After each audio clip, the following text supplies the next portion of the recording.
Metro যাত্রীদের জন্য দুঃখের খবর। 1.5 মাস বন্ধ থাকবে দুটি রুটের মেট্রো চলাচল। অসুবিধায় পড়তে চলেছেন মেট্রো যাত্রীরা। মেট্রো রেল সূত্রে খবর, 1.5 মাস বন্ধ থাকবে হাওড়া ময়দান থেকে এসপ্ল্যানেডগামী মেট্রো। অন্যদিকে শিয়ালদা থেকে সেক্টর 5 পর্যন্ত মেট্রো বন্ধ থাকবে।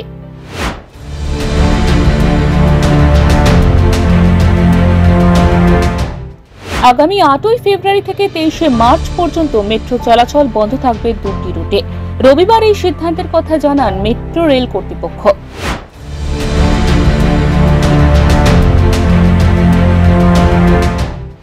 মেট্রো রেল সূত্রে জানা গিয়েছে, বউবাজারে মেট্রোর কাজ শেষের পথে।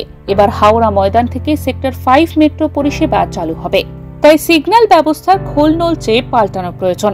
এই কাজে সময় লাগবে 1 মাসের বেশি। সেজন্য এই দুই লাইনে 1.5 মাস মেট্রো পরিষেবা বন্ধ থাকবে। বউবাজার অংশের কাজ অসম্পূর্ণ থাকায় গত বছরের মার্চে হাওড়া ময়দান থেকে এসপ্ল্যানেড মেট্রো পরিষেবা চালু হয়। তারও আগে শিয়ালদা থেকে সেক্টর 5 মেট্রো পরিষেবা শুরু হয়েছিল। এরপর বউবাজার অংশের কাজ শেষ। এর ফলে হাওড়া ময়দান থেকে যাত্রীরা সরাসরি সল্টলেকের সেক্টর 5-এ পৌঁছাতে পারবেন। যদিও 8 ফেব্রুয়ারি থেকে 23 মার্চ পর্যন্ত সময়সীমায় মেট্রো পরিষেবা পাবেন না যাত্রীরা। ব্যুরো রিপোর্ট, ওঙ্কার বাংলা।